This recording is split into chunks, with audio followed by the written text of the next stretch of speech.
This lesson explains what a balanced diet is and how 7 nutrient groups keep the body healthy. A balanced diet contains carbohydrates, lipids, proteins, vitamins, mineral ions, fiber, and water in appropriate amounts for age, activity, and health. Carbohydrates provide a quick and reliable source of energy and are found in starchy foods such as bread, rice, pasta, and potatoes, and in sugars such as fruit juice and honey.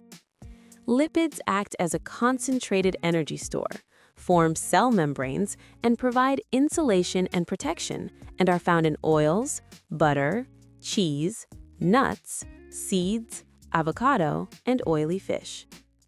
Proteins supply amino acids for growth, repair, and enzyme production, and good sources include meat, fish, eggs, dairy, beans, lentils, and tofu. Vitamins are needed in small amounts for specific functions. For example, vitamin C supports connective tissue and immunity in citrus fruit and peppers, and vitamin D supports bones and can be made in the skin with sunlight and found in oily fish and fortified foods. Mineral ions are also required in small amounts. For example, calcium strengthens bones and teeth in milk and leafy greens. Iron is needed for hemoglobin in red blood cells and is found in red meat and beans. And sodium and potassium help nerves and muscles and are found in table salt and bananas.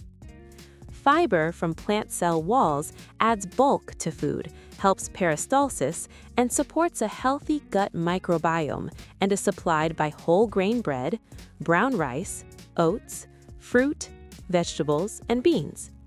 Water is essential as a solvent and transport medium for blood and tissue fluid, and for temperature control through sweating, and we obtain it from drinks, soups, fruit, and vegetables. To keep a healthy mass, energy intake from food should match energy use by the body, and persistent surplus leads to fat gain, while persistent deficit leads to weight loss, fatigue, and poor growth. Needs vary with life stage and lifestyle. For example, children and pregnant people require extra protein, calcium, and iron. Athletes need additional carbohydrates and water with mineral ions after exercise, and vegetarians should include plant sources of iron and vitamin B12 or fortified alternatives. A simple plate model helps planning by filling about half the plate with fruits and vegetables, a little more than a quarter with starchy carbohydrate, a little less than a quarter with protein, choosing small amounts of unsaturated oils and including dairy or alternatives while keeping free sugars and salt low.